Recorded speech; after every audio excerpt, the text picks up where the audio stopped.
Hello, my name is Ellen Chauvet, and I'm going to read the first chapter from my new book and first book, When Darkness Falls, the first vampire redemption story. Lexi Miles sat waiting for her best friend, Emma Gunter, to join her at their favorite French bistro, the Boeuf sur la Toile off the Champs-Élysées. Emma had been away for 2 weeks, and Lexi was looking forward to their reunion. Her thoughts drifted to the latest vampire novel Emma had given her to read. It contained hot, juicy sex scenes. Her gaze settled on a handsome man who had entered the restaurant. His wool coat outlined broad shoulders and chest, and tapered to a slim waist and hips. Dark eyes caught hers for a moment before shifting on. He sauntered to a single table, radiating sex and passion. Lexi's imagination took over. In her fantasy, he was a vampire and she was his lover. She undressed him and heat rose in her groin as she pictured him naked. Lost in her fantasy, she jumped when a hand touched her shoulder. "Earth to Lexi," Emma's familiar voice intruded. "Shit, you scared the bejesus out of me." Lexi rose and hugged her friend, then stood back. "Darling, I'm so happy you're back," she said, slipping comfortably into her native Atlanta drawl. The accent she had to clip when speaking French, or the Parisians would look at her with disdain. "It's good to be back," Emma said, removing her coat before sitting at their table. Emma was tall, had long brown hair which she pulled back in a severe bun, and thick glasses. They worked together as translators for the United Nations, and their friendship had flourished over the past 3 years. Emma was the science translator as well as a chemist and math whiz. They were a strange combination, a pretty southern belle from Georgia and a stodgy but brilliant German Fraulein. But the friendship worked. Rather than going home to Atlanta, Lexi had spent summer vacations at the Gunter's cottage in the Tanis Mountains and Christmas holidays with Emma and her father in Frankfurt. Too cold in late November to sit outside, Lexi and Emma enjoyed the warmth and coziness of the restaurant as they waited for their meals. "What were you thinking about when I came in?" Emma said. "You were a million miles away." Lexi felt her cheeks redden and dipped her head to avoid Emma's stare. "I was thinking about some stuff at work." "How was your trip?" Lexi steered the conversation to a safer topic. "It was good. Saw some friends from university and had a good visit with my father." Lexi noticed that Emma's response was vague and wondered what she wasn't saying. Before she could ask, the waiter arrived with their food. They ate in silence, the awkwardness between them increasing. Puzzled by her friend's reticence, Lexi leaned back and said, "How come the subject of men and vampires hasn't come up yet?" "You always make fun of me when I talk about vampires," Emma replied, "and as for men," she left the statement hanging. Lexi did think that Emma's fascination with the undead was odd, so she steered the conversation toward men. Lexi felt a twinge of remorse that Emma was reluctant to mention vampires around her, so she chose to bring a bit of humor to the conversation. "We're not spring chickens anymore," Lexi said. "Don't be silly, we're only 29, Emma replied. "Besides, you tried a committed relationship and we both know how that went." "Don't remind me," Lexi said as Justin's handsome face flashed through her mind. "I still get my panties in a wad when I think of finding him with that bitch. That still hurts." "Ugh, let's not rehash that one again." Just like Lexi's drawl, Emma's German accent was always more evident when it was just the two of them. "At least I have one to rehash. How much longer are you going to pine over Tom?" "That's not fair." Lexi could see the hurt in her friend's eyes. "I'm sorry, I just get frustrated that you waste your time longing for our unapproachable boss." The truth was, Lexi also had a little crush on their brawny, Daniel Craig-like English boss. But of the two of them, she had the role of being the one who was worldly about men, and she enjoyed that. Since the disaster with Justin, she had shied away from any long-term relationships. One-night stands were exciting and safe. Never mind that they left her feeling empty and lonely. Emma smiled at her, I know you worry about me. Maybe my destiny is to find a good vampire like in the books we've been reading. Then I could have a life of adventure and hot, juicy, passionate sex," Emma purred. "Girl, they are just myths. Besides, I don't believe in good and evil." Lexi usually saw Emma's eyes twinkling in amusement through her thick glasses at their ongoing debate.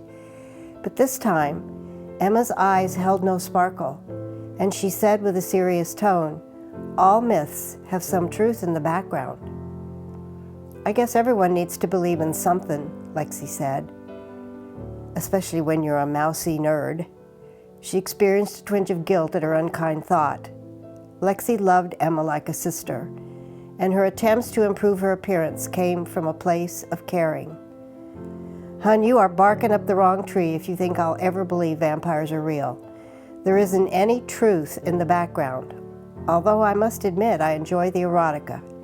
The scenes give me wonderful ideas for my own flings." She winked at her friend. "Come on, let's get out of here and go for a walk." Even Lexi noticed that male heads turned to ogle her as she exited. She and Emma walked the Champs-Élysées, wandering in and out of the fashionable stores that were still open. "This would look wonderful on you," Lexi said. She held up a deep purple sweater for Emma's approval. Lexi felt it was her mission in life to break Em out of her dowdy wardrobe. "It would look better on you," Emma replied. "This is more my style." She held up a mustard yellow sweater, and Lexi cringed at the sight. "The color is awful. It makes you look dead. Will you at least try this purple one on?" Emma took the sweater and slipped it over her head. Lexi smiled. It was stunning and brought out Em's chocolate brown eyes. "It's too bright," Emma said, and yanked the sweater off. "I love it on you." Emma regarded the sweater, and Lexi could sense that she wavered. "Won't you at least give it a try?" "I don't know. I have plenty of clothes. Come on, honey, it's sexy." "I never think of myself that way." Lexi grabbed Emma's arm and pulled her in front of one of the mirrors. "Hold it up in front of you." "Does it really make me look sexy?" Lexi could tell the idea of sexy appealed to her. "Abso-friggin-lutely, you have to have it." Lexi smiled to herself as Emma walked to the cashier and paid for the item. Will wonders never cease? They stepped back out on the boulevard, and Lexi linked arms with Emma as they walked.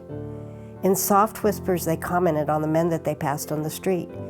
It was their usual game of imagining whether or not certain ones could be good vampires or bad vampires, and then laughed at their silliness. Lexi pointed to a couple approaching. "Now he's someone I could take to bed in a heartbeat," she whispered into Emma's ear. They were passing the Cartier store, and Emma grabbed her arm and pulled. "Look at that diamond necklace. Isn't that the most beautiful thing you've ever seen?" "I guess so," Lexi stumbled after her. Startled by Emma's sudden interest in the incredibly expensive item in the window, Lexi started to say something when Emma tensed, holding her arm so tight it hurt. "Em, you're hurting me." She tugged at her friend's grip, but Emma held on tighter. "What's going on with you? The necklace is gorgeous and way out of our price range." Lexi felt a presence behind her. Her scalp prickled and her heart rate accelerated. She scratched her head, wondering if she'd picked up lice. The scratching didn't help. "Oui, that is the most beautiful piece," said a tinkling female voice with a heavy French accent. "It would look stunning on you." Lexi turned, and the petite young woman who had spoken was too gorgeous for words. Her hair was blonde, almost white in the soft light of the Cartier window. Blue eyes twinkled from her heart-shaped face. Her skin was translucent and flawless. The woman extended her hand, and as Lexi shook it, she noticed delicate blue veins on the back. "My name is Marielle," she said, "and this is my husband, Francois." Lexi looked up into eyes so dark brown they appeared black. High cheekbones that any model would kill for were framed by lustrous brown hair.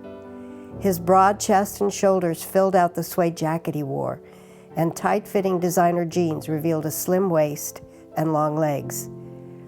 So young to be married. "Enchantée," Lexi replied, taking the man's outstretched hand. "Je m'appelle Lexi." Again her scalp prickled. It was annoying. She looked at Emma, who still clutched her arm. Emma stared at the couple in a way that was not friendly, but as if she knew these strangers.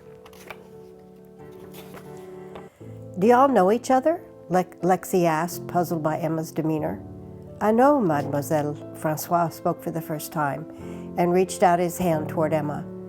Emma released the death grip she had on Lexi's arm. In slow motion, Emma raised her hand, and when Lexi looked into her eyes, the pupils were dilated and fixed. Her mouth opened, but no sound came out. Lexi could see that Francois had captured Emma's eyes with his own, and the intensity of his gaze reminded Lexi of a hypnotist. How odd. "This is my friend Emma." Lexi was pleased to introduce her friend, but for the first time felt the male attention was being stolen by Emma. Francois raised Emma's hand to his lips and kissed the back of it. When he released it, it hung in the air like some disembodied prosthetic. Before Lexi could say anything, Francois turned to Lexi. "We were just passing by and noticed you admiring the necklace. We were both struck by your good looks, and Marielle couldn't resist saying hello. Are you perhaps a fashion model?" "Oh, well, it's nice to meet you both, and no, I am not a fashion model. But thank you kindly for the compliment," Lexi replied, her ego soothed.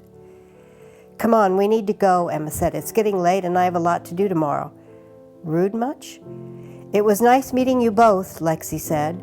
"It was our pleasure, mademoiselle," Francois replied. "Perhaps we will bump into each other again soon." He smiled at Emma, and Lexi noticed that the smile never reached his eyes. "I would enjoy that," Emma responded, and then blushed to her roots. "We need to go." Emma hustled Lexi to the curb. She waved her arm to hail a cab. "Em, what are you doing? You just live a few blocks away, and I can take the train to Montmartre." Emma didn't respond, and as a cab pulled alongside, she jerked open the door and climbed in. "Get in," she demanded. Lexi hesitated. Emma reached out and yanked Lexi's arm, and she stumbled into the cab. "Em, what's wrong with you? You're acting very strange." There was just something about that couple that I didn't trust, especially the woman. They just, how do you say it in English, bugged me. "But honey, what's with the cab? Aren't we going to the Bus Palladium for dancing?" "I'm too tired to go dancing tonight," Emma replied. "Besides, I want to make sure that you get home safe." Still puzzled at her friend's strange behavior, Lexi sat quietly for several minutes, hoping she would explain further. When she didn't, she decided to change the topic. "Are we getting together tomorrow?" "Not tomorrow," Emma replied. "We could go shopping at the Galerie Lafayette in Printemps, have a late lunch at Café du Margot, and finalize our plans for Christmas. It'll be here before you know it."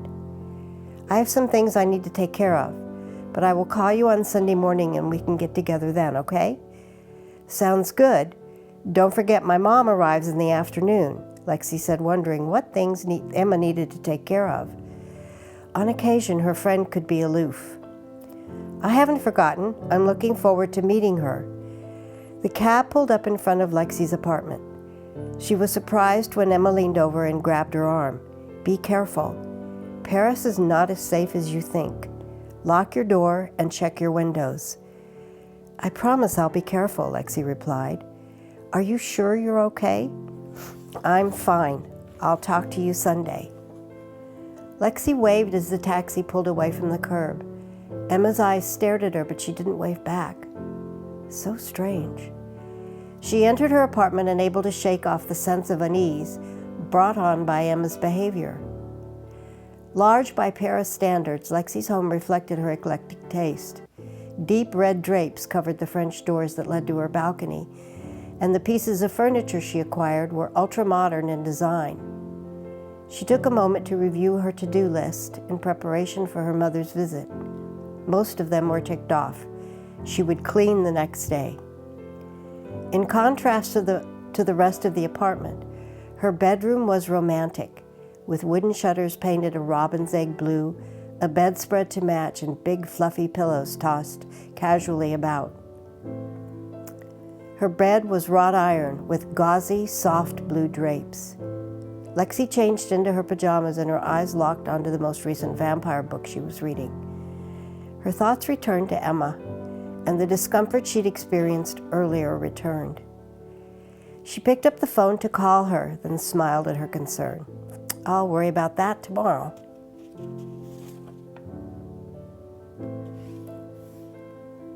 And there you have it.